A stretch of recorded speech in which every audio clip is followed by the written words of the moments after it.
សួស្តីពុកម៉ែបងប្អូនទាំងអស់គ្នារាត្រីនេះមានអត្ថបទថ្មីទៀតហើយដើម្បីចែកជូនទៅដល់ពុកម៉ែបងប្អូនទាំងអស់គ្នាស្ដាប់ទុកជាការកម្សាន្ត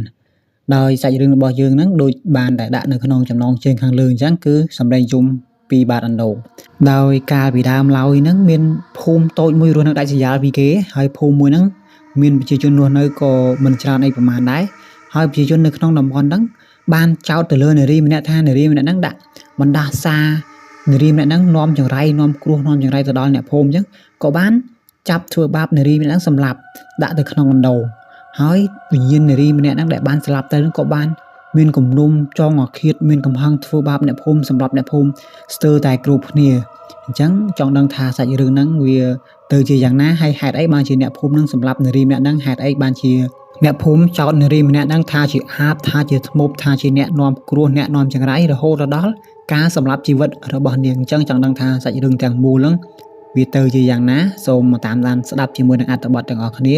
ហើយមុននឹងចូលទៅដល់ការនិយាយការនិទានអត្ថបទទាំងមូលសូមពឹងពុកម៉ែបងប្អូនជួយចុច like ជួយចុច subscribe ដាក់មេដៃមេជើងហើយដាក់សញ្ញាកណ្ដឹងម្នាក់មួយទៅកាន់អត្ថបទផងដោយសាច់រឿងរបស់យើងទាំងមូលគឺកើតឡើងយូរដែរហើយតាំងពី30ឆ្នាំមុនមកម្លេះហើយជាសាច់រឿងរបស់ចៅលីដាដែលជាអ្នកជួបក្នុងហេតុការណ៍នេះផ្ទាល់ផងដែរដោយការពីពេលហ្នឹងចៅលីដាគាត់មានអាយុខ្ទង់ប្រហែលជា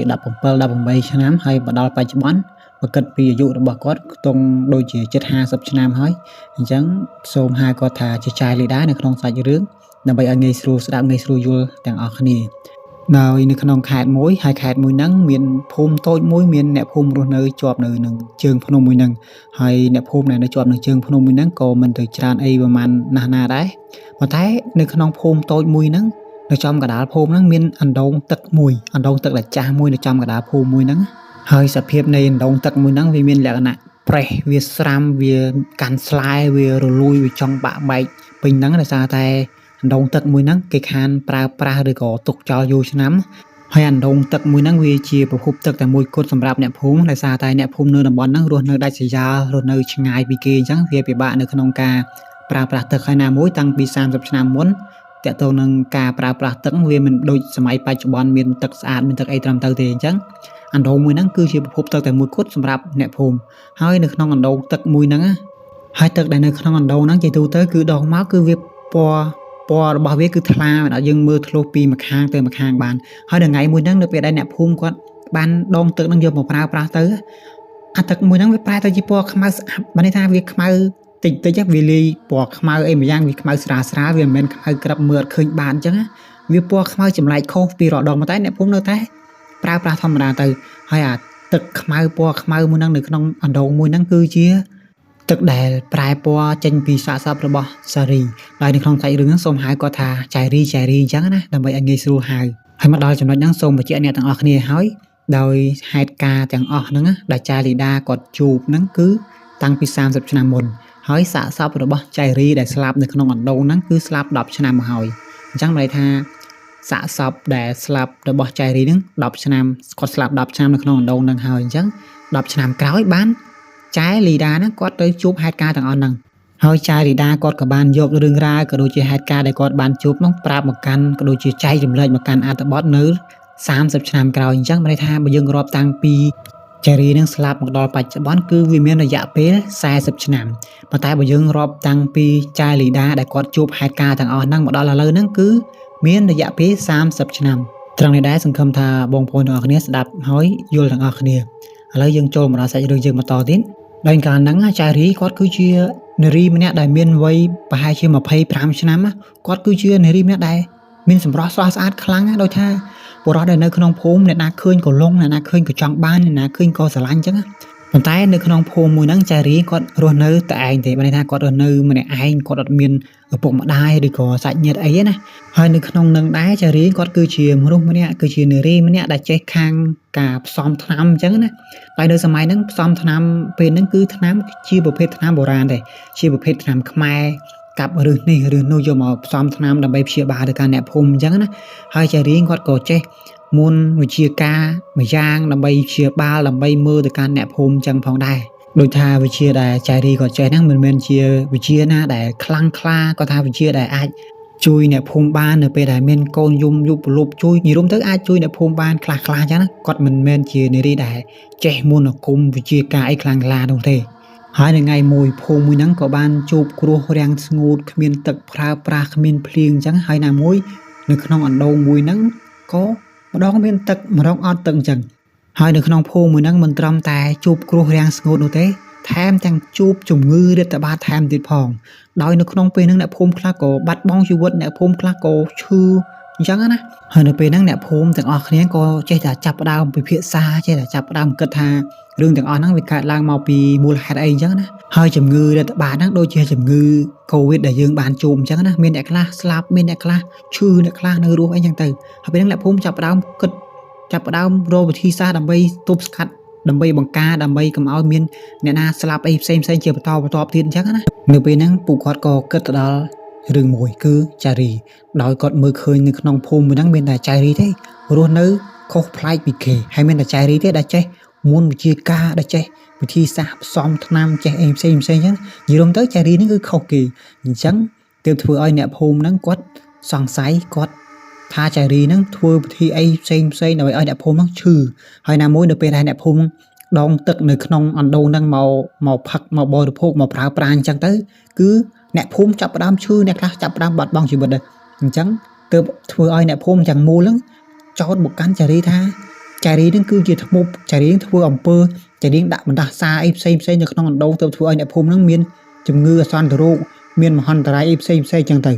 ហើយនៅពេលហ្នឹងគេចាប់ផ្ដើមមកចោទចារីណាចាប់ផ្ដើមមករកផ្ទះចារីមកមុខផ្ទះចារីចោទចារីថាជាអាបជាអីជាធ្មប់អីចេះចុះណានៅពេលហ្នឹងចារីគាត់ខំប្រឹងគាត់បកស្រាយអីផ្សេងមកតែអ្នកភូមិទាំងអស់ហ្នឹងគឺអត់ស្ដាប់ចារីនោះទេអញ្ចឹងនៅពេលដែលឆ្លោះប្រកែកគ្នាចារីខំប្រឹងបកស្រាយអ្នកភូមិអត់ស្ដាប់ហើយអញ្ចឹងទៅអ្នកភូមិក៏ត្រឡប់ទៅវិញស្ងាត់ណាពេលហ្នឹងហើយស្រាប់តែព្រឹកស្អែកឡើងស្រាប់តែមានអ្នកភូមិមួយក្រុមហ្នឹងមកទៀតមកចោទចារីថាគឺជាអាបគឺជាធ្មប់នាងចង្រៃនាងអីនាងដាក់ផ្ដាសាអីផ្សេងធ្វើឲ្យអ្នកភូមិធ្វើឲ្យកូនអញ្ចឹងកូនគាត់ប្តីគាត់ប្រពន្ធគាត់បាត់បង់ជីវិតអញ្ចឹងណាជិះតែមកចោទចារីទៅប៉ុន្តែចារីនៅពេលហ្នឹងគាត់ក៏ខំប្រឹងបកស្រាយថាគាត់មិនដឹងទេគាត់អត់បានធ្វើនោះទេរឿងទាំងអស់នេះគឺជារឿងគ្រោះធម្មជាតិអីចឹងទៅអ្នកភូមិជាចោទថាចារីហ្នឹងធ្វើឲ្យមានគ្រោះទុរភិក្សគ្រោះរាំងស្ងួតណាផ្សេងអញ្ចឹងណាចារីនៅតែដដែលខំប្រឹងបកស្រាយថាគាត់មិនបានធ្វើទេវាគឺជាគ្រោះធម្មជាតិវាគឺជារឿងធម្មជាតិអញ្ចឹងណាដូចដែលយើងសពថ្ងៃជួនកាលមានមន់វាងាប់វាប្រកាច់វាងាប់អញ្ចឹងទៅគេហៅថារបល់កាច់វាគឺជាគ្រោះធម្មជាតិអញ្ចឹងពេលហ្នឹងចារីគាត់ក៏ខំប្រឹងបកស្រាយដែរប៉ុន្តែអ្នកភូមិទាំងអស់ដែលនៅរស់នៅតំបន់ហ្នឹងមិនព្រមស្ដាប់ចារីនោះទេអញ្ចឹងបន្ទាប់ពីឆ្លោះគ្នាម្ដងហ្នឹងហើយអ្នកភូមិក៏ចាក់ចេញទៅបាត់ទៅហើយពេលហ្នឹងចារីគាត់ក៏ពិបាកចិត្តគាត់ក៏គិតអញ្ចឹងណាហើយសុកមានគេមកចោទខ្លួនថាធ្វើអំពើចេះធ្វើអំពើចោះទាំងដែលខ្លួនឯងហ្នឹងមិនបានធ្វើហើយទាំងដែលគាត់ហ្នឹងបានជួយទៅកាន់អ្នកភូមិអស់ជាច្រើនគ្នាផងដែរហើយនៅយប់មួយក៏ទង់ម៉ោង10មកដល់10យប់ណាដែលចារីគាត់ពងតែគេងនៅក្នុងផ្ទះរបស់គាត់ហ្នឹងកន្លែងរបស់គាត់ហ្នឹងស្រាប់តែមានអ្នកភូមិមួយក្រុមដើរសម្ដៅទៅកាន់ផ្ទះចារីដែលកំពុងតែស្នាក់នៅហើយចារីកំពុងតែគេងហ្នឹងស្រាប់តែចាប់ដៃចាប់ចងជើងចារីហ្នឹងជាមួយនឹងខ្សែពូហើយវាយសំពងវាយចុះវាយឡើងរហូតទៅដល់ចារីនេះស្ទើរតែដាច់ខ្យល់ហើយបែកបាក់ឈាមឆ្អឹងពេញហ្នឹងឡើងទន់ល្វែករបស់ពេលហ្នឹងចារី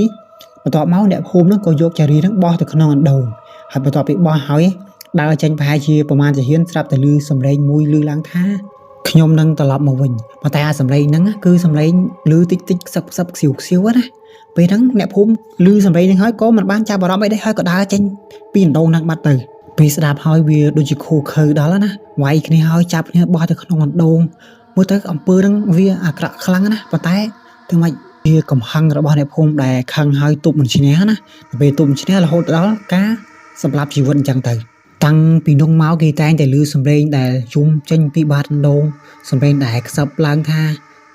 រងចាំថ្ងៃសងសឹកអីអញ្ចឹងណានិយាយរួមទៅអ្នកភូមិឮសំឡេងចម្លែកជួនកាលឮសំឡេងយំចេញពីបាតអណ្ដូងហ្នឹងស្ទើរតែរាល់ថ្ងៃផងដែរហើយរឿងរ៉ាវទាំងអស់ហ្នឹងគឺចាលីដាគាត់ដឹងពីលោកតាម្នាក់ដែលគាត់គឺជាចាស់ទុំរស់នៅក្នុងភូមិមួយហ្នឹងគាត់បានដឹងសាច់រឿងទាំងអស់ហ្នឹងហើយប្រាប់មកកាន់ចាលីដាដោយលោកតាម្នាក់ហ្នឹងគាត់គឺជាចាស់ទុំនៅក្នុងភូមិហ្នឹងហើយក៏និយាយរឿងរ៉ាវទាំងអស់ដែលអ្នកភូមិរបស់គាត់រស់នៅក្នុងតំបន់ហ្នឹងធ្វើទង្វើបែបហ្នឹងដល់ជេរីរហូតដល់គាត់ហ្នឹងបាត់បង់ជីវិតនៅក្នុងអណ្ដូងមួយហ្នឹងនៅថ្ងៃមួយហ្នឹងមានក្មេងស្រីម្នាក់ឈ្មោះថាលីណាសូមហៅគាត់ថាអាណាអញ្ចឹងណា ក្មេងស្រីម្នាក់ហ្នឹងមានអាយុខ្ទង់17ឆ្នាំគាត់មកលេងភូមិហ្នឹងជាមួយនឹងឪពុកម្ដាយរបស់គាត់ដោយគាត់ទៅលេងហ្នឹងគឺគាត់ទៅលេងមានសាច់ញាតិមានអីនៅក្នុងភូមិតូចមួយហ្នឹងចឹងទៅហើយអាណាគាត់គឺជាក្មេងស្រីម្នាក់ដែលមិនជឿរឿងខ្មោចហើយចាត់ទុកថារឿងទាំងអស់ហ្នឹងដែលបានកើតឡើងនៅក្នុងភូមិមួយហ្នឹងនៅដងមួយហ្នឹងគឺជារឿងធម្មតាគឺជារឿងសាមញ្ញដែលគាត់មិនខ្លាចយល់ទៅគឺជាក្មេងម្នាក់ដែលមិនខ្លាចគឺជាក្មេងម្នាក់ដែលហ៊ានណាយល់ទៅពាក្យថាក្មេងគឺជាមនុស្សម្នាក់ដែលចេះដែលហ៊ានដែលចេះធ្វើអីគ្រប់យ៉ាងតាមចិត្តខ្លួនឯងចង់អញ្ចឹងណាហើយអាណាហ្នឹងនៅពេលដែលគាត់ដឹងរឿងហ្នឹងហើយគាត់ក៏ចាត់ទុកថារឿងទាំងអស់ហ្នឹងគឺជារឿងអស់សំណើចនៅថ្ងៃមួយហ្នឹងអាណាគេក៏បានដើរលេងអញ្ចឹងទៅគេក៏បានជួបក្មេងស្រីម្នាក់ដែលមានវ័យជំទង់ប្រហាក់ប្រហែលគ្នាអញ្ចឹងណាហើយគេក៏បានយកគ្នាធ្វើជាមិត្តភក្តិអីអញ្ចឹងទៅតាមធម្មតាក្មេងៗជួបគ្នារាប់អានគ្នាអញ្ចឹងណាហើយនៅយប់មួយអាណាជាមួយនឹងមិត្តភក្តិរបស់គេហ្នឹងគេក៏បានដើរទៅជិតអានដូងមួយហ្នឹងណាហើយនៅពេលហ្នឹងពួកគេទាំងពីរហ្នឹងក៏បានឮសំឡេងមួយខ្សឹបឡើងពីអានដូងហ្នឹងនិយាយចេញពីអានដូងហ្នឹងថាអាណាមកជួយខ្ញុំឮបែបហ្នឹងអញ្ចឹងណាប៉ុន្តែអាសំឡេងតែឮហ្នឹងគឺពួកគេហ្នឹងឮទាំងពីរនាក់ហើយនៅពេលដែលឮហ្នឹងមិត្តភក្តិរបស់អាណាហ្នឹងរត់ចោលអាណាបាត់ណាប៉ុន្តែអាពេលហ្នឹងអាណាហ្នឹងគាត់ក៏បានគិតក្នុងចិត្តថាឆ្ងល់ក្នុងចិត្តថាជុំគាត់ទៅមកតើបានប្រាប់ឈ្មោះណាគេផងហើយទៅប្រាប់មិត្តភក្តិគាត់មួយហ្នឹងថាគាត់ឈ្មោះអាណាអញ្ចឹងណាគាត់ក៏នឹកក្នុងចិត្តគាត់ក៏ភ្ញាក់ផ្អើលណាថាគ្មានអ្នកណាម្នាក់ស្គាល់ឈ្មោះគាត់ទេដឹងឈ្មោះគាត់ទេព្រោះគាត់ទៅមកនៅក្នុងភូមិក្នុងតំបន់មួយហ្នឹងហើយចុះអ្នកណាគេហៅគាត់ឆ្ងល់អញ្ចឹងណាហើយគាត់ក៏គិតក្នុងចិត្តថាអាចជាអ្នកមីងឬក៏ម្ដាយគាត់អញ្ចឹងណានៅពេលហ្នឹងអាណាគាត់ក៏គ្មានគិតអីទៀតទេណាគាត់ក៏ត្រឡប់ទៅផ្ទះធម្មតាវិញទៅតែមិត្តភក្តិរបស់គាត់រត់ចោលគាត់បាត់អាចនឹងថាមិត្តភក្តិរបស់គាត់ហ្នឹងដឹងរឿងអ្វីម្យ៉ាងនៅក្នុងតំបន់ហ្នឹងភូមិហ្នឹងអញ្ចឹងណានិយាយរួមទៅប្រហែលជាគាត់អាចនឹងដឹងរឿងអ្វីម្យ៉ាងតែគាត់មិនបានប្រាប់ទៅកាន់អាណាដោយសារតែមិត្តភក្តិរបស់អាណាហ្នឹងគឺគាត់រស់នៅតំបន់ហ្នឹងយូរហើយគាត់អាចនឹងដឹងរឿងអ្វីម្យ៉ាងនៅក្នុងតំបន់ហ្នឹងហើយទើបគាត់រត់ចោលអាណាយ៉ាងលឿនបែបហ្នឹងអញ្ចឹងណានៅព្រឹកបន្ទាប់មកអាណាហ្នឹងក៏បានជួបលោកតាម្នាក់ឈ្មោះថាតាសុកហើយក៏បាននិយាយរឿងរ៉ាវដែលបានជួបពីល្ងាចមិញណាពីយប់ហ្នឹងប្រាប់ទៅកាន់លោកតាម្នាក់ហ្នឹងហើយលោកតាម្នាក់ហ្នឹងប្រាប់ថាក៏បាននិយាយមកកាន់អាណាថាកុំឆ្លើយកុំឲ្យឆ្លើយនឹងសំឡេងដែលខ្សឹបចូលទៅជីរបស់អាណាហ្នឹងកុំឆ្លើយនឹងវាបើសិនជាឆ្លើយទៅអាសំឡេងហ្នឹងអាវិញ្ញាណដែលលឺហ្នឹងអាចនឹងចូលខ្លួនរបស់អាណាបានអញ្ចឹងអាចនឹងគ្រប់គ្រងទៅលើអាណាធ្វើអីផ្សេងចម្លែកបានអញ្ចឹងលោកតាសុកហ្នឹងកុំឲ្យអាណាហ្នឹងឆ្លើយទៅកាន់សំឡេងមួយហ្នឹងហើយគាត់ថាអានដងមួយហ្នឹងកំពុងតែនាំគ្រោះថ្នាក់មកកាន់អ្នកភូមិហើយអ្នកលោកតាហ្នឹងគាត់ថាគាត់បានប្រាប់អ្នកភូមិដែរថាអានដងមួយហ្នឹងនឹងនាំគ្រោះនាំអីផ្សេងមកកាន់អ្នកភូមិអញ្ចឹងទៅប៉ុន្តែអត់មានអ្នកណាជឿទៅលើតាសុកនោះទេហើយនៅពេលហ្នឹងអាណាហ្នឹងក៏បានឮដែរអាណាឮហើយគាត់ក៏បានសើចចំអកលោកតាហ្នឹងទៀតលក្ខណៈថាក្មេងតែចាស់ប្រាប់ហើយអត់ស្ដាប់ប្រាប់ហើយអត់ជឿអញ្ចឹងលក្ខណៈបែបហ្នឹងអញ្ចឹងប៉ុន្តែបន្ទាប់ពីពេលហ្នឹងទៅរឿងចម្លែកចាប់ផ្ដើមកាត់ឡើងជាបន្តហើយនៅថ្ងៃមួយមានមីងសុនមីងហ្នឹងឈ្មោះថាមីងសុនគាត់គឺជាអ្នកភូមិដែលរស់នៅក្នុងតំបន់ហ្នឹងដែរគាត់ក៏បានយកទឹកអណ្ដូងមួយហ្នឹងយកទៅស្លហើយសូមបញ្ជាក់អ្នកទាំងអស់គ្នាបន្តិចហេតុអីបានជាអ្នកភូមិហ្នឹងដឹងថាមានសាកសពនៅក្នុងហ្នឹងហើយនៅតែយកទឹកហ្នឹងយកទៅស្លអញ្ចឹងណាយកទៅប្រើប្រាស់អីផ្សេងទៅដោយសារតែពួកគាត់ហ្នឹងគិតថាសាកសពស្លាប់យូរឆ្នាំហើយដែរដល់ពេលអញ្ចឹងអាចនឹងវាប្រើប្រាស់បានឡើងវិញអាចនឹងទឹកអណ្ដូងនឹងប្រើប្រាស់បានឡើងវិញហើយសាកសពអាចរលួយអាចអីចូលនឹងដីអស់អីផ្សេងអញ្ចឹងណាអ្នកភូមិគាត់គិតអញ្ចឹងហើយណាមួយទឹកអណ្ដូងហ្នឹងទឹកដែលត្រូវនឹងប្រើប្រាស់ហ្នឹងវាមានតែអណ្ដូងមួយហ្នឹងมันអាចយកមកពីតំបន់ផ្សេងអីបានអញ្ចឹងណាវាពិបាកនឹងក្នុងការរកទឹកយកមកប្រើប្រាស់អញ្ចឹងមែនតែសម្រាប់ចិត្តប្រើប្រាស់ទឹកអណ្ដូងហ្នឹងអញ្ចឹងទៅបើសិនជាអ្នកដែលគេមានលុយអញ្ចឹងទៅគេអាចយកទឹកពីតំបន់អីផ្សេងយកមកប្រើប្រាស់តែអ្នកភូមិតែមានភាពខ្វះខាតឬក៏ក្រីក្រអញ្ចឹងទៅគឺគាត់ប្រើប្រាស់នៅទឹកអណ្ដូងមួយហ្នឹងអញ្ចឹងទើបជាហេតុដែលធ្វើឲ្យមីងសុនហ្នឹងគាត់យកទឹកមួយហ្នឹងយកមកប្រើប្រាស់យកមកស្លហើយនៅក្នុងអំឡុងពេលដែលគាត់កំពុងតែស្លកំពុងតែកូរសម្លហ្នឹងណាមីងសុនហ្នឹងគាត់ក៏បានឮសំឡេងអ្វីមួយយ៉ាងខ្សឹបតិចដាក់ចូលទៅជីគាត់ចេញពីឆ្នាំងសម្លហ្នឹងមកវាមានអារម្មណ៍ថាវាអភិនិហាសំឡេងខ្សឹបចេញពីឆ្នាំងសម្លអ្នកទាំងអស់គ្នាប៉ុន្តែវាគឺជារឿងមួយដែលគួរឲ្យជឿផងដែរអញ្ចឹងគាត់ក៏ឮសំឡេងខ្សឹបអ្វីមួយយ៉ាងចេញពីឆ្នាំងសម្លហ្នឹងទៅតែអត់ដឹងថាអាសំឡេងហ្នឹងខ្សឹបឬក៏និយាយថាមិនដាក់ទៅជីគាត់ទេណាអញ្ចឹងគាត់ក៏ចេះតែខំកូរតែតែកូរចុះកូរឡើងហើយក៏សម្លហ្នឹងវាចិត្តឆ្អិនដែរគាត់ក៏ដួសអាសម្លហ្នឹងយកមកលក់នៅពេលដែលគាត់ដួសមកគាត់ក៏ដួសទៅដោយសក់2-3សរសៃចូលនៅក្នុងវែករបស់គាត់ណាហើយគាត់ក៏គិតថាអាចនឹងសក់របស់គាត់អញ្ចឹងទៅផើតចូលឆ្នាំងសម្លអញ្ចឹងគាត់អត់ទាន់គិតអីច្រើនណានៅក្នុងពេលហ្នឹង ហើយនៅពេលដែលសម្លគាត់ស្លឆ្អិនគាត់ក៏ដួសអាសម្លមួយហ្នឹងឲ្យកូនប្រុសរបស់គាត់ញ៉ាំណាភ្លក់សាកមើលហើយកូនប្រុសរបស់គាត់ហ្នឹងឈ្មោះថាជាតិនៅពេលដែលកូនប្រុសរបស់គាត់ភ្លក់ទៅក៏ស្រែកថាប្រាប់ម៉ាក់គាត់ថាអាសម្លមួយហ្នឹងមានរសជាតិដូចជាឆ្អាបផងក្លិនដូចជាឈាមផងអីមួយយ៉ាងអញ្ចឹងវាអត់ឆ្ងាញ់អត់ឈ្ងុយវាលក្ខណៈបែបហ្នឹងហើយដល់ពេលហ្នឹងមីងសុនគាត់ក៏សាកភ្លក់សាកមើលមុនដំបូងគាត់គិតថាកូនរបស់គាត់លេងសើចកូនលេងសើចដាក់គាត់អញ្ចឹងណានៅពេលដែលគាត់ភ្លក់ខ្លួនឯងទៅក៏មានអារម្មណ៍ថាសម្លមួយហ្នឹងមានក្លិនឈាមមានក្លិនឆ្អាបអ្វីមួយយ៉ាងលក្ខណៈថាដូចជាមានសត្វអីមួយវាងាប់នៅក្នុងទឹកហើយវារលួយនៅហ្នឹងហើយយើងយកមកភ្លក់អញ្ចឹងវាលក្ខណៈបែបហ្នឹងណាហើយរឿងសម្លមួយហ្នឹងក៏កន្លងផុតទៅណាហើយបន្ទាប់មកក៏មានអ្នកភូមិម្នាក់ទៀតហើយអ្នកភូមិម្នាក់ទៀតបានដងទឹកចេញពីអណ្ដូងមួយហ្នឹងយកទៅប្រើប្រាស់ដូចគ្នាប៉ុន្តែទឹកដែលដងទៅហ្នឹងមួយសារហ្នឹងគឺគាត់យកទៅងូតនៅក្នុងបន្ទប់ទឹកអញ្ចឹងទៅនៅពេលដែលងូតទឹកហើយគាត់ងូតតុសស្បួរដល់អីធម្មតានៅពេលចេញមកវិញស្រាប់តែមានស្នាមលក្ខណៈថាកាហាយនៅក្នុងអញ្ចឹងណាហើយក៏ឆ្លោះកញ្ចក់មើលទៅក៏ឃើញស្នាមខ្ចោដៃមុតតែមុតលក្ខណៈរាងជ្រៅរាងគូសមរាងខ្លាំងដែរអញ្ចឹងមុតលើខ្នងរបស់គាត់ប៉ុន្តែគាត់ខំរនឹកថាវាស្នាមមួយហ្នឹងវាមកពីណាគាត់ឆ្ងល់ខ្លួនឯងគាត់រនឹកអត់ឃើញក៏តាមហ្នឹងទៅក៏អត់មានគិតអីច្រើនណាហើយបន្ទាប់មកគាត់ក៏ទៅឆ្លោះកញ្ចក់នៅមុខកញ្ចក់អញ្ចឹងទៅគាត់ក៏ឃើញមុខរបស់គាត់ប្រហែលទៅជាមុខផ្សេងដោយសភាពមុខដែលឃើញនៅក្នុងកញ្ចក់ហ្នឹងប្រែទៅជានារីម្នាក់ដែលមានសភាពមុខស្គមស្គាំងស្លេកស្លាំងហើយភ្នែកខ្មៅធំអញ្ចឹងណាគាត់ឃើញបែបហ្នឹងនៅពេលដែលគាត់ឃើញបែបហ្នឹងហើយក៏រត់ចេញពីបន្ទប់មួយហ្នឹងបន្ទប់របស់គាត់ហ្នឹងចេញឈប់ឆ្លោះកញ្ចក់រត់ចេញទៅក្រៅហើយប្រាប់អ្នកភូមិឬក៏អ្នកដែលនៅជុំវិញហ្នឹងប្រាប់គេទៅប៉ុន្តែនៅពេលដែលគាត់ខំប្រឹងរៀបរាប់រឿងរ៉ាវទាំងអស់ប្រាប់ទៅកាន់អ្នកភូមិដែលនៅជុំវិញហ្នឹងណាមិនមាននរណាម្នាក់ជឿគាត់នោះទេហើយបើនិយាយមកកាន់អាណាវិញនៅពេលហ្នឹងអាណាចាប់ផ្ដើមជួបរឿងចម្លែកដោយមិនប្រក្រតីណាហើយនៅយប់មួយអាណាក៏បានភ្ញាក់ឡើងបើន័យថាគាត់ពងតែដេកយប់ដេកអញ្ចឹងទៅគាត់ក៏បានដឹងខ្លួនឡើងហើយនៅពេលគាត់ដឹងខ្លួនឡើងគាត់ក៏ឃើញស្នាមជើងដូចថាស្នាមជើងហ្នឹងវាសើមលក្ខណៈសើមដូចថាយើងបាតជើងយើងប្រឡាក់ទឹកអញ្ចឹងទៅទឹកហ្នឹងទៅយើងដើរជាន់នៅកន្លែងស្ងួតអញ្ចឹងទៅវាឃើញស្នាមជើងមែនអត់អញ្ចឹងគឺស្នាមជើងបែបហ្នឹងគឺអាស្នាមជើងមួយហ្នឹងគឺចាប់ចេញពីអាពាក់កណ្ដាលផ្ទះឧទាហរណ៍ថាសកឡោនអញ្ចឹងទៅដល់មាត់បង្អួចអញ្ចឹងអាណាគាត់ក៏ដើរតាមស្នាមជើងមួយហ្នឹងទៅកាន់មាត់បង្អួចទៅដល់មាត់បង្អួចហ្នឹងក៏បើកបង្អួចទៅក៏ឃើញនារីម្នាក់ឈរសម្លឹកគាត់ពីខាងក្រោមមកឈរសម្លឹកអាណាហ្នឹងពីខាងក្រោមមកដោយទឹកមុខរបស់គាត់មើលទៅគួរខ្លាចភ្នែកធំហើយសម្លក់មកហើយលួចឲ្យញឹមទៀតលួចសោចដាក់អាណាទៀតប៉ុន្តែអាសេចក្តីដែលសោចមករឿងដែលសោចមកហ្នឹងគឺសោចដោយគួរឲ្យខ្លាចសោចតែកំហឹងអញ្ចឹងណាមិនមែនសោចដោយយើងសុកចិត្តថាសោចឃើញមុខសោចដាក់គ្នាមិនមែនសោចបែបហ្នឹងគឺសោចលក្ខណៈថាគួរខ្លាចយកមកសោចដោយចំកំហឹងអញ្ចឹងណានៅពេលដែលនារីម្នាក់ហ្នឹងធ្វើមុខដាក់អាណាហើយសោចដាក់អាណាហើយគាត់ក៏ដើរចេញទៅនៅពេលដែលដើរចេញទៅបានប្រហែលជាបន្តិចអាណាគាត់ឃើញនារីម្នាក់ហ្នឹងរលាយបាត់មួយរំពេចនៅនឹងមុខគាត់យកតែម្ដងនៅពេលហ្នឹងអាណាគាត់ចាប់ផ្ដើមភ័យបុកពោះគ្រូណាចាប់ផ្ដើមភ័យហើយបិទបង្អួចត្រឡប់មកវិញនៅពេលដែលបិទបង្អួចត្រឡប់មកវិញគាត់ក៏គិតនឹងចិត្តថាគាត់នៅតែមិនជឿបន្ទាប់មកគាត់ក៏ដេកតាមធម្មតាទៅ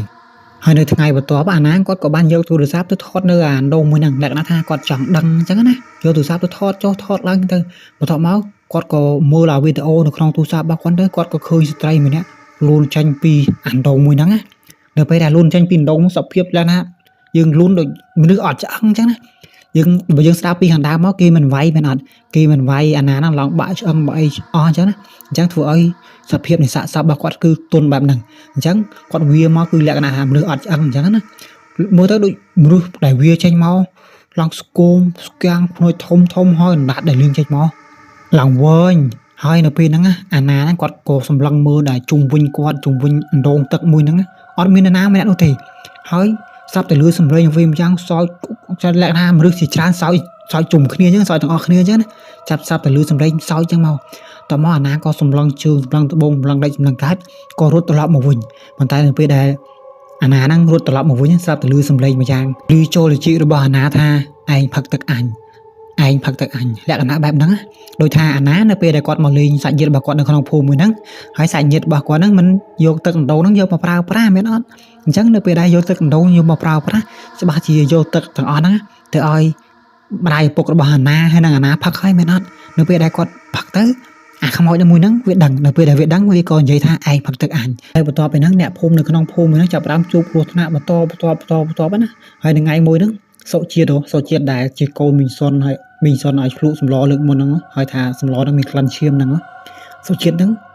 ថ្ងៃមួយគាត់កំពុងតែគេងយប់ជាមួយនឹងម្ដាយរបស់គាត់មីងសុនហ្នឹងកំពុងតែគេងចុះគេហ្នឹងហើយស្រាប់តែយប់ជ្រៅបន្តិចមីងសុនក៏ឮសំឡេងម្យ៉ាងអ៊ូនៅក្បែរប្អួយពេលដែលមីងសុនគាត់ឮសំឡេងបែបហ្នឹងគាត់ក៏ភ្ញាក់ឡើងគាត់ឡើងទៅមើលស្រាប់តែឃើញកូនរបស់គាត់និយាយម្នាក់ឯងអ៊ូនៅក្បែរប្អួយសុជាតិហ្នឹងគាត់និយាយនៅក្បែរប្អួយហើយសំឡេងដែលឮចេញពីមាត់ជាតិដែលកំពុងតែអ៊ូនិយាយមកហ្នឹងម្នាក់ឯងនៅមាត់ប្អួយហ្នឹងគឺជាសំឡេងមនុស្សស្រីម្នាក់ដែលកំពុងតែនិយាយអញ្ចឹងមិនได้ថាជាតិនិយាយមកជាតិគឺជាមនុស្សប្រុសនោះទេនៅពេលដែលសំឡេងគាត់និយាយមកគឺជាសំឡេងមនុស្សស្រីនៅពេលហ្នឹងមីងសុនក៏ចាប់ផ្ដើមហៅជាតិគូជាតិឲ្យដឹងខ្លួនឡើងវិញនៅពេលដែលជាតិដឹងខ្លួនឡើងវិញគាត់ក៏ហៅជាតិទៅដេកតាមធម្មតាគេងតាមធម្មតាអញ្ចឹងទៅនៅថ្ងៃមួយនេះជាតិក៏បានបាត់ខ្លួនហើយអ្នកភូមិទាំងមីងសុនផងដែរក៏បានដើររកជាតិដើររកចុះដើររកឡើងក៏បានឃើញជាតិដែរឈរនៅលើមាត់ដូងណាហើយនាំគ្នារត់ទៅដល់ពេលរត់ទៅដល់ស្រាប់តែបាត់ជាតិឈឹងឃើញតែស្បែកជើងនៅចិត្តដូងមួយហ្នឹងអញ្ចឹងបានថាជាតិហ្នឹងអាចនឹងត្រូវខ្មោចស្រីម្នាក់ហ្នឹងសម្លាប់បាត់ហើយយកជាតិទៅដាក់ទៅក្នុងដូងបាត់ហើយប៉ុន្តែអ្វីដែលចម្លែកនៅពេលដែលអ្នកភូមិមើលទៅក្នុងដូងមួយហ្នឹងវាជ្រៅខុសពីធម្មតាអញ្ចឹងมันអាចមើលថានៅក្នុងដូងមួយហ្នឹងមានសាកសពឬក៏មិនទេណាហើយអ្នកភូមិក៏នាំគ្នាគិតថាជាតិអាចនឹងមិនស្លាប់នៅក្នុងដូងហ្នឹងនោះទេដោយសារតែគាត់មើលនៅក្នុងអណ្ដូងហ្នឹងពុំឃើញមានសាកសពនរណាម្នាក់អញ្ចឹងណាហើយពួកគាត់ក៏សន្និដ្ឋានថាជាតិអាចនឹងស្លាប់នៅទីតាំងផ្សេងឬក៏កន្លែងផ្សេងអីចឹងទៅប៉ុន្តែអ្វីដែលចម្លែកនោះគឺស្បែកជើងរបស់ជាតិនេះគឺនៅក្បែរមាត់អណ្ដូងប៉ុន្តែនៅពេលដែលមើលនៅក្នុងអណ្ដូងមិនឃើញមានសាកសពនោះទេខ្លះក៏គិតថាអាចនឹងមកពីវិញ្ញាណរបស់ចៃរីចាប់ផ្ដើមចេញមកសងសឹកចាប់ផ្ដើមមកយកជីវិតរបស់មនុស្សដែលរស់នៅក្នុងភូមិនឹងម្ដងម្នាក់ណាអ្នកភូមិក៏គិតអញ្ចឹងសន្និដ្ឋានបែបហ្នឹងហើយមានអ្នកភូមិម្នាក់ទៀតដែលបានយកទឹកអណ្ដូងមួយហ្នឹងយកទៅដាំនៅពេលដែលគាត់កំពុងតែដាំចុះដាំឡើងទឹកដែលចិត្តពុះហើយហ្នឹងស្រាប់តែមានដៃមួយលោកចេញពីចក្រានរបស់គាត់មកចាប់ជើងហើយពេលហ្នឹងអ្នកភូមិហ្នឹងចាប់ផ្ដើមរើបំរាស់ហើយនៅពេលដែលរើបំរាស់រួចក៏ជើងរបស់គាត់ពោពេញទៅដោយស្នាមក្រចកដៃមុតឡើងជ្រៅជ្រៅដូចថាគេចាប់ជើងគាត់អញ្ចឹងទៅគាត់ខំប្រឹងរើបំរាស់ចុះរើឡើងក៏មុតខ្ចោដៃបែបហ្នឹងអញ្ចឹងរឿងមួយហ្នឹងក៏ផុតបាត់ទៅណាឥឡូវកលេចមកមើលទឹកអណ្ដូងវិញទឹកអណ្ដូងមួយហ្នឹងចាប់ផ្ដើមមានពពុះហើយទឹកដែលនៅក្នុងអណ្ដូងមួយហ្នឹងចាប់ផ្ដើមប្រែពណ៌ទៅជាពណ៌ក្រហមដូចឈាមហើយមានអ្នកខ្លះក៏ឃើញអើតទៅក្នុងអណ្ដូងមួយហ្នឹងអើតទៅមើលទឹកដែលពណ៌ក្រហមហ្នឹងឃើញស្ត្រីម្នាក់នៅក្នុងអណ្ដូងទឹកមួយហ្នឹងដែលផុសឡើងចេញពីទឹកមួយហ្នឹងមានសភាពសស្លេកស្លាំងសក់វញញ៉េរញ៉ៃភ្នែកធំបន្ទាប់មកក៏លិចបាត់ទៅហើយសត្វឆ្កែដែលនៅក្នុងភូមិហ្នឹងសត្វឆ្កែដែលអ្នកភូមិចិញ្ចឹមចាប់ផ្ដើមលូពីមួយថ្ងៃទៅមួយថ្ងៃលូចុះលូឡើងដែលរាល់ដងស្ងាត់ឈឹងអត់មានអ្វីលូឬក៏អត់មានសម្លេងអ្វីទេសូម្បីតែសត្វឆ្កែក៏វាអត់លូណារាល់ដងហើយពេលហ្នឹងចាប់ផ្ដើមលូទៅលូចុះពីមួយថ្ងៃទៅមួយថ្ងៃចាប់ផ្ដើមស្រែកផងលូផងចឹងទៅហើយនៅថ្ងៃមួយគេក៏ឃើញឆ្កែមួយបើឆ្កែអ្នកភូមិម្នាក់បានបាត់ឃើញប្រទះឃើញសត្វឆ្កែជាបំណែកនៅជុំវិញអណ្ដូងមួយហ្នឹងដូចថាឆ្កែហ្នឹងមួយលូពេកចឹងទៅធ្វើឲ្យវិញ្ញាណរបស់ចៃរីវាខឹងសម្បាក៏ចាប់ឆ្កែហ្នឹងសម្រាប់ឆ្កែហ្នឹងហែកជាបំណែកបោះជុំវិញអណ្ដូងហ្នឹងចឹងទៅនៅយប់មួយអាដាហ្នឹងចាប់ផ្ដើមយល់សពឃើញចៃរីណាចាប់ផ្ដើមយល់សពឃើញចៃរីគាត់ក៏យល់សពឃើញថាចៃរីហ្នឹងសម្លឹងមកគាត់ចេញពីបាតអណ្ដូងមកដោយសភាពគឺក៏រាងកាយរបស់ចៃរីស្គមស្គាំងហើយរលេះរលួយហើយបើកភ្នែកធំពណ៌ខ្មៅហើយមានឈាមហូរចេញពីភ្នែកហើយមាត់វិញអាយ៉ាមកដល់គុំសុជីដែរមាត់របស់ចៃរីហ្នឹងដែលជាវិញ្ញាណខ្មោចហ្នឹងហើយវិញ្ញាណខ្មោចរបស់ចៃរីហ្នឹងក៏និយាយមកកាន់អាណាថាចេះថានាងឯងផឹកទឹកអញឥឡូវនាងឯងជារបស់អញហើយពេលដែលវិញ្ញាណខ្មោចរបស់ចៃរីហ្នឹងនិយាយបែបហ្នឹងហើយអាណាហ្នឹងភ័យពេកក៏បានភ្ញាក់ឡើងពីយូសបណាពីសុបិនណា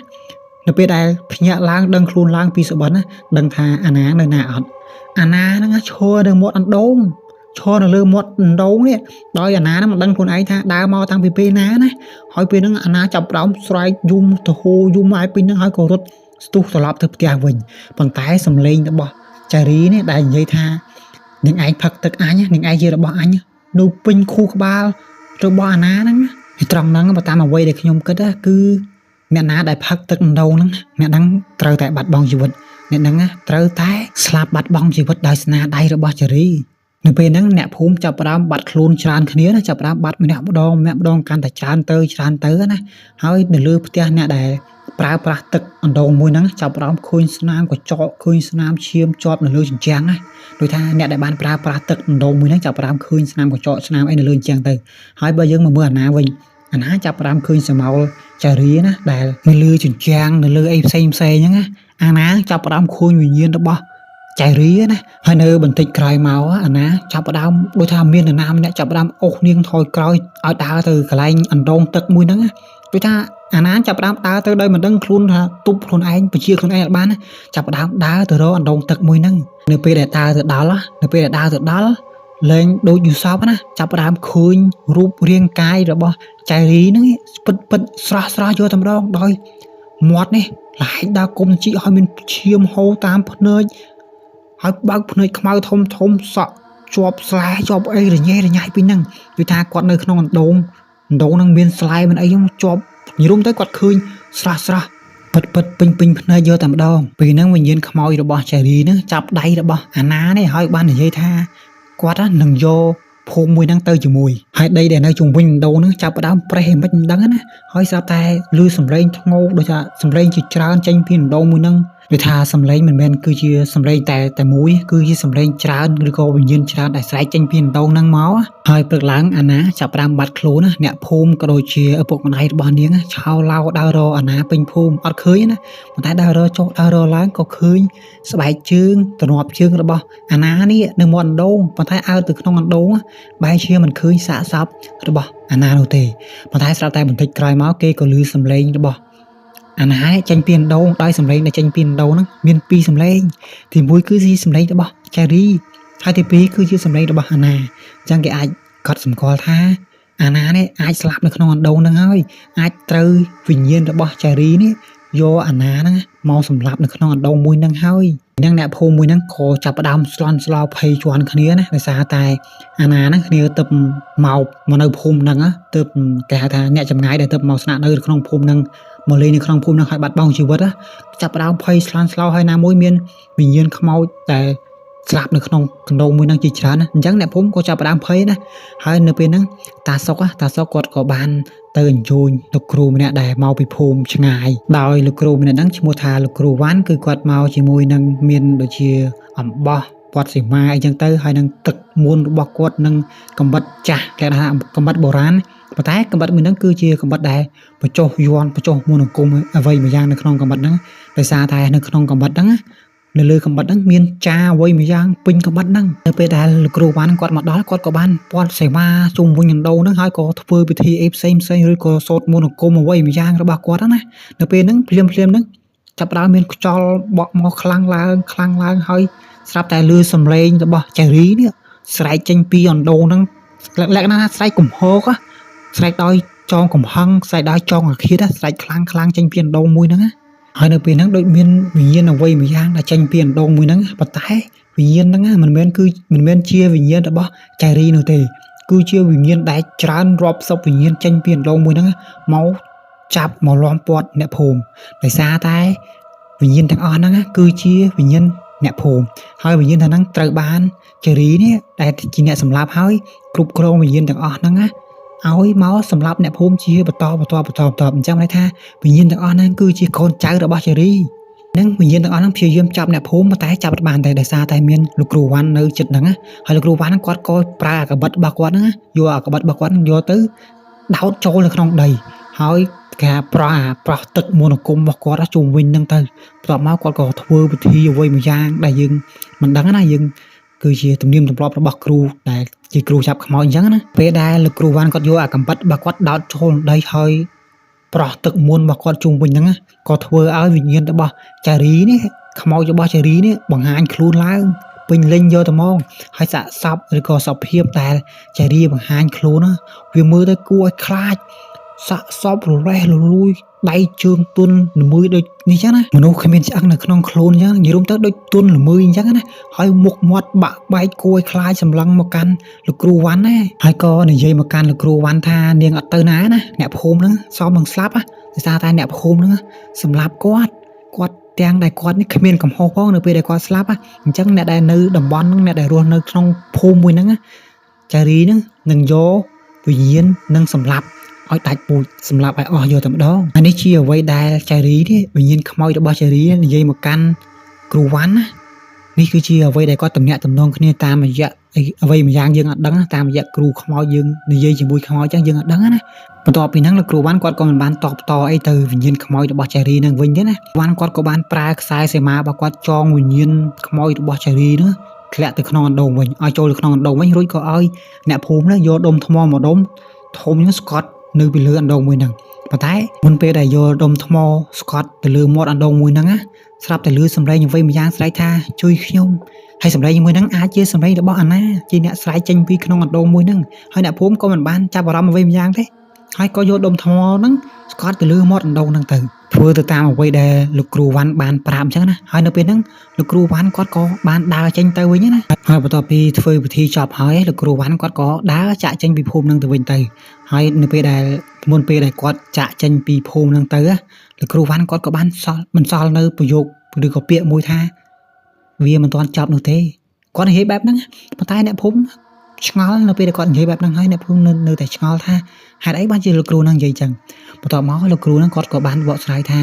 វិញ្ញាណខ្មោចរបស់ចារីនេះគឺជាវិញ្ញាណដែលចងអាឃាតគឺជាវិញ្ញាណដែលសាហាវគឺជាវិញ្ញាណដែលចាំតាមសម្លាប់អ្នកភូមិទាំងអស់គ្នាអញ្ចឹងណាគឺជាវិញ្ញាណដែលកាចអញ្ចឹងគ្រូហ្នឹងគាត់ក៏ថាគាត់មិនមានសមត្ថភាពធ្វើបាបឬក៏កម្ចាត់វិញ្ញាណខ្មោចរបស់ចារីហ្នឹងនោះទេគាត់បានត្រឹមតែឃុំនាងនៅក្នុងអណ្ដូងជាមួយនឹងវិញ្ញាណខ្មោចដតីទៀតដែលជាបរិវារដែលជាវិញ្ញាណដែលបានស្លាប់ដោយសារតែចារីសម្លាប់ហ្នឹងហើយនេះគឺជាអ្វីដែលលោកគ្រូវ៉ាន់គាត់បានបកស្រាយក៏បានប្រាប់ទៅកាន់អ្នកភូមិហើយបន្ទាប់ពីហ្នឹងទៅភូមិមួយហ្នឹងក៏មិនទាន់បានស្ងប់សុខអីខ្លាំងណាស់ណាដែរណាអ្នកខ្លះក៏នៅតែឮសំឡេងយំអ្នកខ្លះក៏ឮតែសំឡេងខ្សប់ចេញពីជីសំឡេងអីផ្សេងចេញពីក្រោមផ្ទះផងជញ្ជាំងផងអញ្ចឹងណាសរុបមកអ្នកភូមិមួយហ្នឹងរស់នៅពោពេញទៅដោយភាពភ័យខ្លាចដដែលអញ្ចឹងមិនន័យថាលោកគ្រូដែលគ្រូវ៉ាន់ដែលមកកម្ចាត់ខ្មោចចារីហ្នឹងគាត់បានត្រឹមតែឃុំទេអញ្ចឹងឃុំខ្លះវិញ្ញាណអាចចេញក្រៅខ្លះមានលក្ខណៈបែបហ្នឹងនិយាយស្រួលស្ដាប់អញ្ចឹងហើយបានអ្នកភូមិខ្លាំងឬវិញ្ញាណស្រែកវិញ្ញាណយំឬក៏សំឡេងយំអីផ្សេងចេញពីជញ្ជាំងអីចឹងទៅអ្នកភូមិខ្លះឬក៏ក្មេងចឹងទៅក៏បានសុបិនឃើញស្ត្រីដែលសក់វែងឬក៏ឃើញភ្នែករលេះរលួយចឹងណានិយាយទៅចារីហ្នឹងគាត់អាចមានវិធីសាស្ត្រចូលទៅក្នុងសុបិនមនុស្សគ្រប់គ្នាឬក៏ពលឺសំឡេងទៅកាន់អ្នកភូមិឲ្យលឺអញ្ចឹងណាហើយនៅពេលហ្នឹងលោកតាសុកក៏ដឹងថាលោកគ្រូវ៉ាន់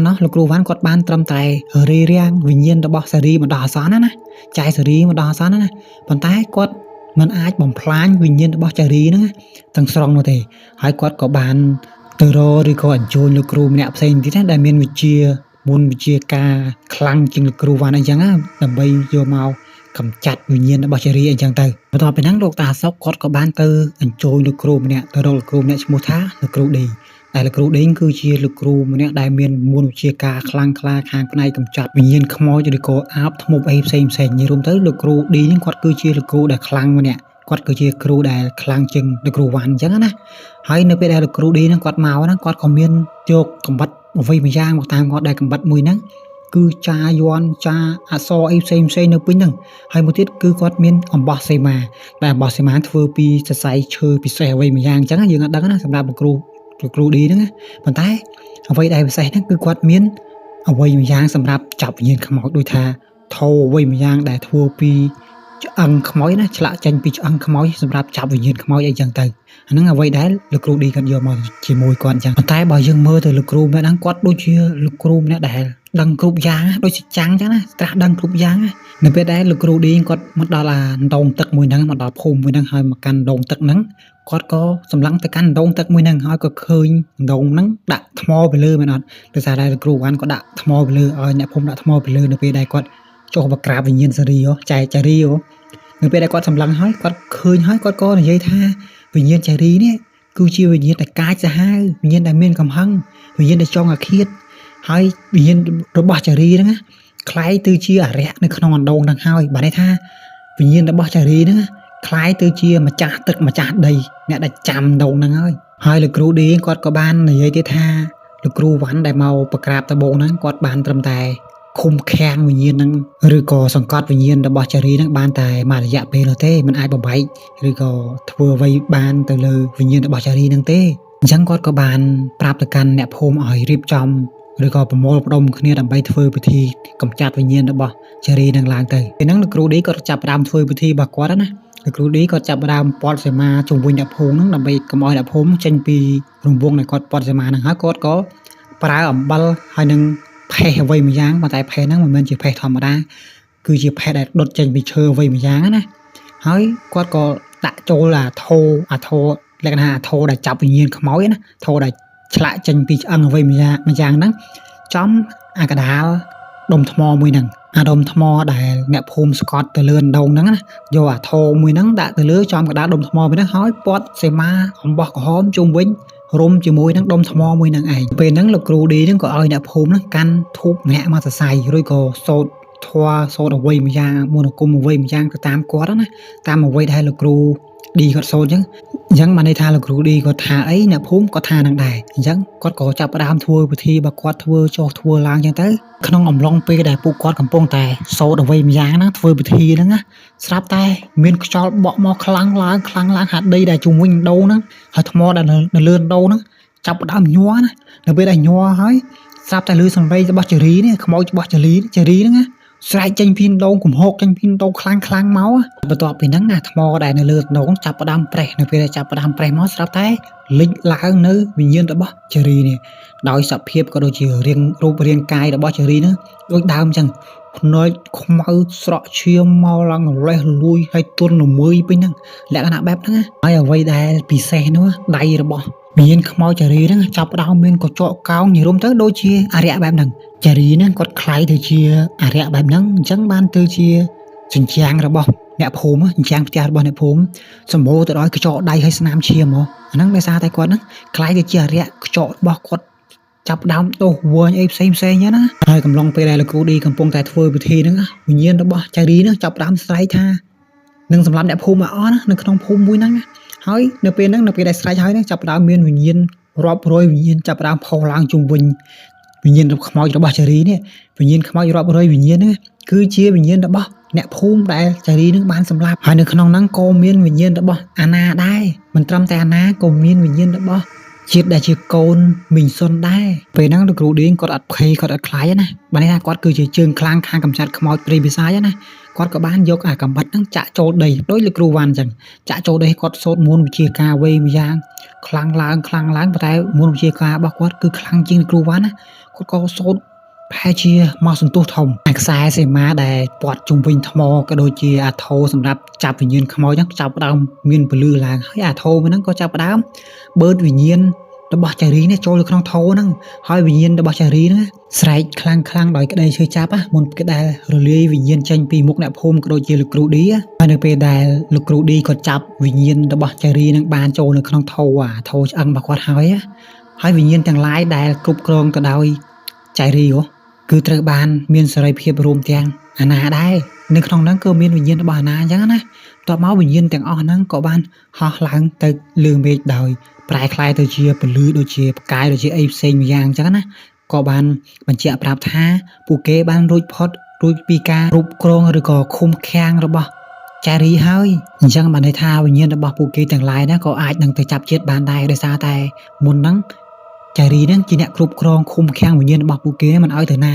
យកវិញ្ញាណរបស់ពួកគេមកពវក់យកមកធ្វើបាបអ្នកភូមិហើយនៅពេលដែលធ្វើពិធីចប់ហើយអណ្ដូងហ្នឹងក៏ប្រែคล้ายទៅជារយៈហើយក៏មិនមានទឹកដូចមុនដែរហើយលោកគ្រូឌីគាត់ក៏ប្រាប់ឬក៏ផ្ដាំទៅកាន់អ្នកភូមិថាកុំឲ្យប្រើប្រាស់អណ្ដូងហ្នឹងតទៅទៀតអីឬក៏លុបវាចោលអញ្ចឹងណាហើយក៏ឲ្យអ្នកភូមិហ្នឹងជីកអណ្ដូងថ្មីដើម្បីយកទឹកមកប្រើប្រាស់អញ្ចឹងឈប់ប្រើអណ្ដូងចាស់ហ្នឹងទៅហើយអ្នកភូមិក៏ធ្វើតាមសម្ដីរបស់លោកគ្រូឌីអញ្ចឹងទៅជីកអណ្ដូងថ្មីអញ្ចឹងទៅមានទឹកមានអីប្រើប្រាស់ហើយទីតាំងក៏ដូចជាភូមិមួយហ្នឹងក៏រស់នៅស្ងប់សុខមកដល់បច្ចុប្បន្នអញ្ចឹងទៅមិនមាន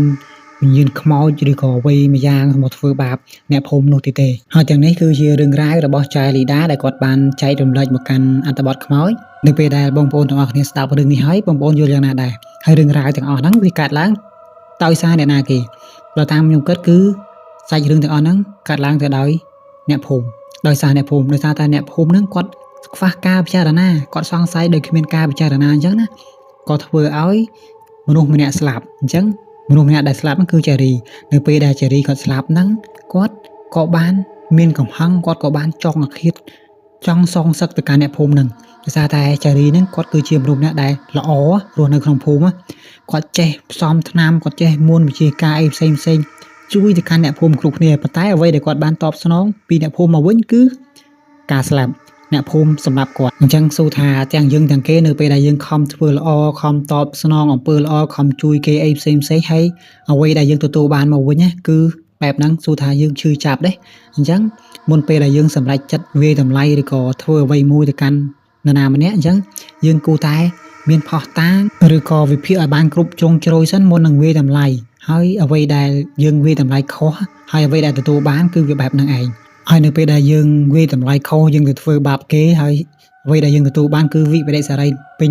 មួយជីវិតនៅក្នុងខ្លួនឯងអញ្ចឹងមុនពេលដែលយើងសម្រេចចិត្តថាធ្វើអ្វីមួយយើងពិភាក្សាគ្នាប៉ុន្តែយើងកុំតាមគ្នា